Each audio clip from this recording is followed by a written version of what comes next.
नमस्कार, मैं हूं डॉक्टर जितेंद्र, नवजात एवं शिशु रोग विशेषज्ञ। आज हम बात करेंगे ब्रेस्ट फीडिंग के बारे में।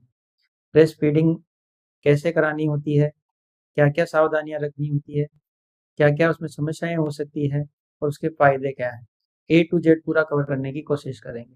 शुरुआत के 6 महीने में बच्चे को सिर्फ माँ के दूध में रखा जाता है, जिसको एक्सक्लूसिव ब्रेस्ट फीडिंग बोलते हैं। अब ऐसा क्यों किया जाता है? क्योंकि जो मिल्क होता है, चाहे मदर वो इंसान हो चाहे जानवर हो, तो जो मदर का मिल्क होता है वो स्पीशीज स्पेसिफिक होता है, मतलब वो अपने बच्चे के लिए बनाती है। अब ह्यूमन मिल्क की एक और खासियत है कि ये स्पीशीज स्पेसिफिक तो है, ये मानव के बच्चे के लिए है, पर साथ में इसकी क्वालिटी चेंज होती है। अगर बच्चा समय से पहले हो गया, प्रीटर्म बच्चा है, तो उसकी क्वालिटी अलग होगी। बच्चा पूरे समय पे है तो अलग होगी, या पोस्ट डेटेड होता है तो अलग होती है। इसलिए माँ का दूध सबसे सर्वोत्तम आहार है, वो बच्चे की नीड के हिसाब से होता है। अब जब डिलीवरी हो जाती है, बच्चे का रूटीन केयर हो जाता है, बच्चे को माँ को दिया जाता है, तो हॉस्पिटल में उसको समझाना ज़रूरी होता है कि वो अपना ब्रेस्ट फीडिंग इनिशिएट कैसे करें। तो सबसे इम्पोर्टेंट बात होती है कि जो पेरेंट्स हमेशा पूछते हैं या घरवाले पूछते हैं कि माँ के दूध कब स्टार्ट होगा? तो जनरली मदर के मिल्क 48 टू 72 आवर में स्टार्ट हो जाता है। अगर बच्चा पहली बार माँ बनी है तो थोड़ा लेट होता है, 72 आवर के पास में, 60 टू 72 आवर्स में। और अगर वो सेकंड या थर्ड टाइम प्रेगनेंसी थी तो जल्दी मिल्क आना स्टार्ट हो जाता है। तो जब माँ के मिल्क स्टार्ट होता है तो उसके ब्रेस्ट में फुलनेस फील होती है, भारी लगते हैं उसको ब्रेस्ट। और कई बार माँ के मिल्क निपल से अपने आप बाहर आने लग जाता है, जिसको लीकेज बोलते हैं, या फिर टिंगलिंग हल्का-हल्का सा झुनझुनी सी लगती है। अब बात करेंगे मिल्क इजेक्शन रिफ्लेक्स की, मतलब माँ के दूध कैसे उतरना स्टार्ट होता है। तो ये एक कॉम्प्लेक्स रिएक्शन होती है, इसमें बहुत सारे फैक्टर काम करते हैं जब जाके माँ का दूध उतरना स्टार्ट होता है। तो इसको बढ़ाने वाले फैक्टर क्या हैं? माँ जब प्यार से बच्चे को देखती है, बच्चा जब माँ के निपल को सक करता है, या फिर माँ कॉन्फिडेंट है, बहुत शांत है, काम है, उसको कोई तनाव नहीं है, स्ट्रेस नहीं है, ये सब फैक्टर सब मिलके काम करते हैं। आराम से कंफर्टेबल पोज़ीशन में बैठी हुई है और अच्छे से बच्चे को पोज़ीशन में ले रखा है। तो जब बच्चा सक करता है, तो उसका स्टिमुलस माँ के ब्रेन में जाता है और वहाँ से ऑक्सीटोसिन हार्मोन रिलीज़ होता है। ये ऑक्सीटोसिन हार्मोन माँ के जो दूध की ग्रंथियाँ होती हैं, उनकी जो मांसपेशियाँ होती हैं, उनमें संकुचन करता है, उससे बच्चे के लिए माँ का दूध निकलना स्टार्ट होता है। अब एक बार मिल्क ले डाउन हो गया, अब इसको प्रोडक्शन कैसे स्टार्ट होता है? इसका प्रोडक्शन स्टार्ट होता है जब बच्चा सक करता है, तो माँ के हाइपोथैलेमस से एक प्रोलैक्टिन नाम का हार्मोन निकलता है जो मिल्क सिंथेसिस को बढ़ाता है। तो ये एक कॉम्प्लेक्स रिएक्शन है, जिसमें प्रोडक्शन और उसका लेआउट दोनों साथ में कंट्रोल होता है।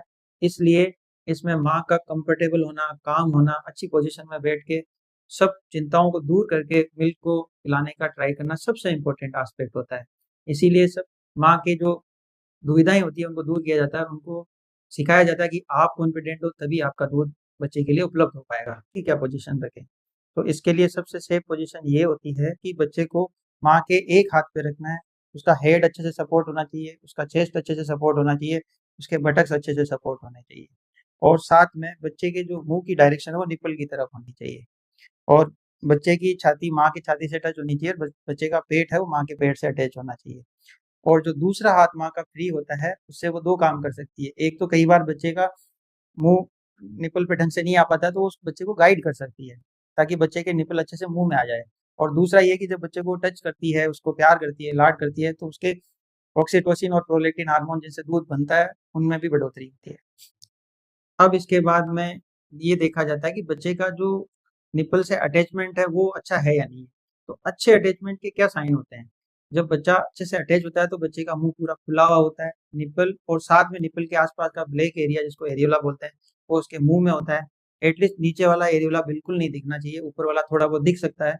और बच्चे का जो नीचे वाला लिप है वो इवर्टेड बाहर की तरफ होना चाहिए, और बच्चे की ठुड्डी चिन माँ के ब्रेस्ट से टच होनी चाहिए। तो ये जब सारी चीज़ें मिलती है तो ये माना जाता है कि बच्चा अच्छे से अटैच हो गया है। अब अच्छे अटैचमेंट का बच्चे को देख के कैसे पता चलता है माँ को? जब बच्चा अच्छे से अटैच हो जाता है तो उसके जो चिक्स है वो फुल लगते हैं, क्योंकि मिल्क रहता है उनमें, और जब बच्चा स्वैलो करता है तो उसकी मूवमेंट भी माँ को अच्छे से दिख जाती है। अब बच्चे ने फीडिंग एडिक्वेट तरीके से ली है, इसके कुछ साइन्स होते हैं जिनको माँ को ध्यान रखना होता है।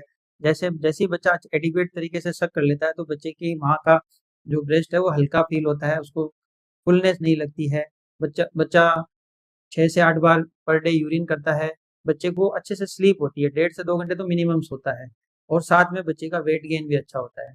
मोटा मोटी शुरू के 3 महीनों में 25 से 40 ग्राम का वेट गेन पर डे होता है, जो कि रफली 200 ग्राम पर वीक होता है। तो मदर वीकली वेट को भी नोटिस कर सकती है कि भाई बच्चे का ब्रेस्ट फीड है वो एडिक्वेट हो रहा है या नहीं हो रहा है। अब बात करते हैं कि बच्चे को फीडिंग कितने टाइम के लिए देनी है। तो माँ को हमेशा कोशिश करनी चाहिए कि जैसे एक साइड की ब्रेस्ट फीडिंग करा रही है तो एटलीस्ट 20 to 25 मिनट हो। ऐसा क्यों हो? क्योंकि बच्चे के लिए जो माँ का दूध निकलता है वो 2 तरीके का निकलता है। शुरुआत के 5 से 7 मिनट के लिए जो दूध निकलता है इसको फोर मिल्क बोलते हैं। ये पतला होता है, एनर्जी डेंस होता है, इसमें शुगर, कार्बोहाइड्रेट की मात्रा ज़्यादा होती है और फ्लूइड भी अच्छा खासा होता है। ये बच्चे को शांत करने का काम करता है। फिर अगले 7 मिनट के बाद जो दूध निकलता है उसको हाइंड मिल्क बोलते हैं, जो कम मात्रा में होता है पर गाढ़ा होता है, उसमें फैट, वसा की मात्रा ज़्यादा होती है, जो बच्चे की भूख को शांत करता है ताकि बच्चा थोड़े लंबे टाइम के लिए आराम से सो पाए। और ये जो हाइंड मिल्क होता है ये वेट गेन के लिए बहुत ज़रूरी होता है। अब बात करेंगे फोर मिल्क सिंड्रोम की। कई बार मदर क्या है अच्छे से अटैच नहीं कर पाती है या कम टाइम तक फीडिंग देती है। जैसे 5-7 मिनट एक साइड से दिया फिर दूसरी तरफ स्विच कर लेती है जल्दी, तो बच्चे को सिर्फ फोर मिल्क मिल पाता है, जिसकी वजह से बच्चा थोड़ी देर के लिए तो चुप हो जाता है, पर उसका पेट पूरी तरह से नहीं भरने की वजह से वो फिर जल्दी रोने लग जाता है। इसको फोर मिल्क सिंड्रोम बोलते हैं। अब बात करेंगे कि शुरुआती दिनों में माँ को क्या समस्याएं हो सकती है। पहला, बच्चे में चिड़चिड़ापन देखने को मिल जाता है, क्योंकि अगर मान लो मदर प्राइमी है, पहली बार माँ बनी है, या उसका प्रोडक्शन मिल्क का कम है या स्टार्ट ही नहीं हुआ है अभी, और दूसरा ये है कि बच्चे का अटैचमेंट माँ से अच्छा नहीं हुआ है, तो वो मिल्क खींच नहीं पा रहा है, तो इससे बच्चे में चिड़चिड़ापन पड़ता है। दूसरा कारण हो सकता है कि बच्चा स्लीपी है, बहुत ज़्यादा सोता है। ये मदर हमेशा बोलती है कि इसको दूध पिलाए कहाँ, वो ये हमेशा सोता रहता है। तो ये उसका नॉर्मल पैटर्न है, क्योंकि जो न्यूबॉर्न बच्चा शुरुआत के 15 दिन होते हैं उसमें लगभग 24 घंटे सोता है, वो सिर्फ दूध के लिए उठता है। तीसरा, कई बार माँ के निपल में भी प्रॉब्लम होती है, इनको फ्लैट निपल बोलते हैं, निपल बाहर निकले हुए नहीं होते हैं तो बच्चा अच्छे से पकड़ नहीं पाता है। तो इसका इलाज कैसे करते हैं? इसमें 20 ml की सिरिंज लेते हैं, उसको इन्वर्टेड प्लंजर लगाकर सिखाया जाता है। माँ के वो प्लंजर लगा के वो जब खींचती है तो वो निपल टेम्परेरी बाहर आ जाते हैं, फिर बच्चे को उससे अटैच किया जाता है। ऐसा जब माँ थोड़े टाइम के लिए करती रहती है तो धीरे धीरे निपल बाहर आ जाते हैं। अब कई बार अच्छे से अटैचमेंट नहीं हुआ है, पोजीशनिंग अच्छी नहीं हुई, तो उसकी वजह से माँ को कॉम्प्लिकेशंस हो जाती है, जैसे कि सोर निपल। बच्चा जोर से शक करता है, बाइट करने की कोशिश करता है, या फिर उसको मिल्क नहीं आ रहा है तो वो बार बार रिग्रेस फीडिंग की ट्राई करता है, तो बच्चे के माँ के निपल्स में रेडनेस आ जाती है, जिसको सोर निपल बोलते हैं। कुछ कुछ केसेज में जब वो रेडनेस रहती है तो उसमें फंगस भी लग जाती है।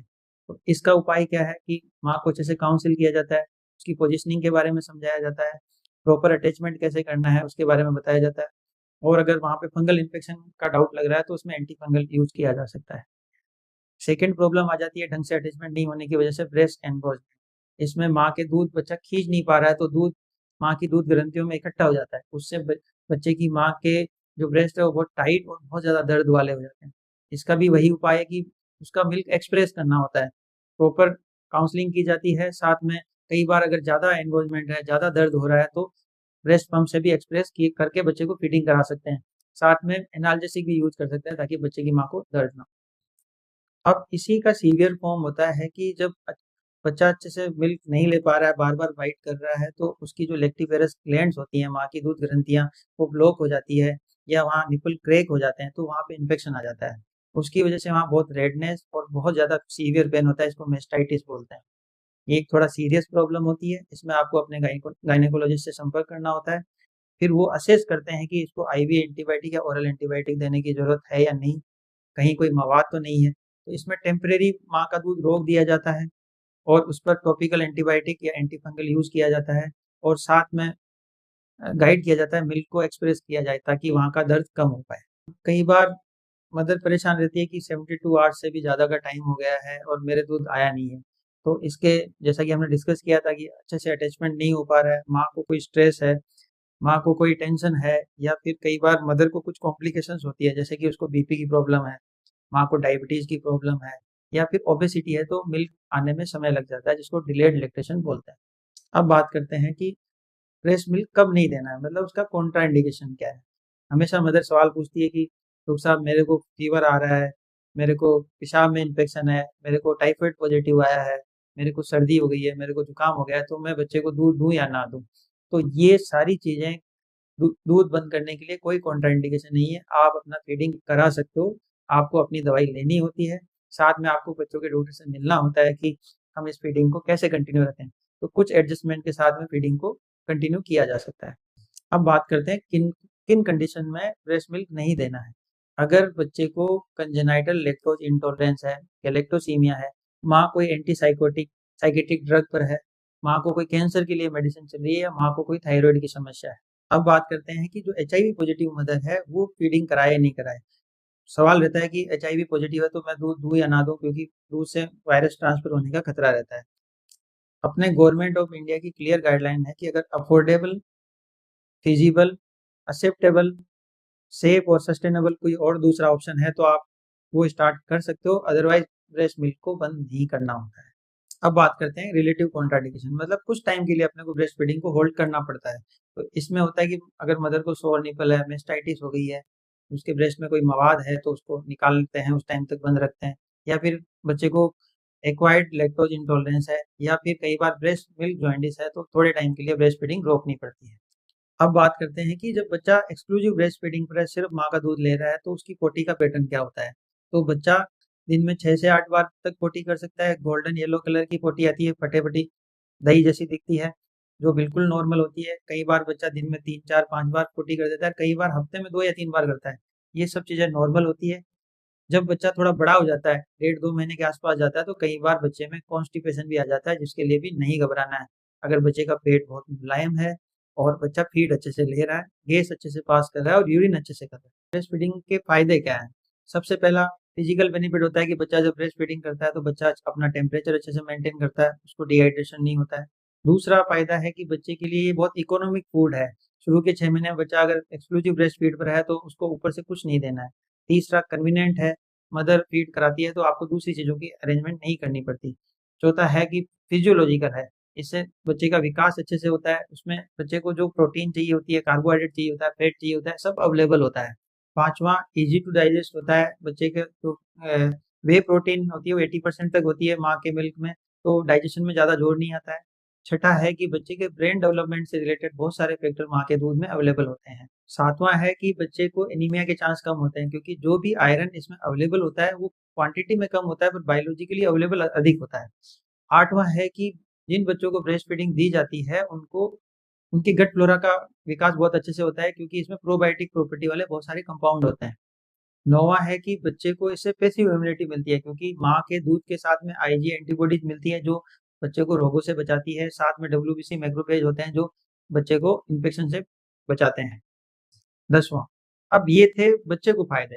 अब ऐसा नहीं है कि सिर्फ़ बच्चे को ही फ़ायदा होता है, माँ को क्या फ़ायदा होता है?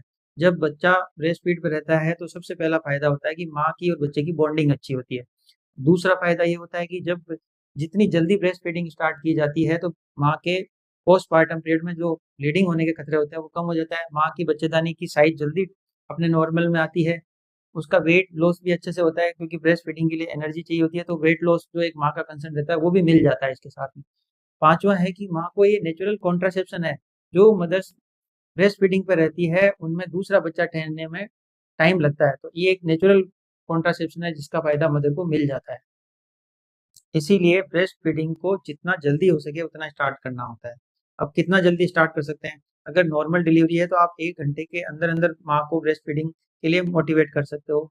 अगर सिज़ेरियन है तो 4 घंटे के अंदर-अंदर ब्रेस्ट फीडिंग को स्टार्ट करना चाहिए। अगर आपको ब्रेस्ट फीडिंग के बारे में ये बताई हुई इन्फॉर्मेशन अच्छी लगी तो आप हमारे चैनल को सब्सक्राइब करिए, हमारे वीडियो को लाइक करिए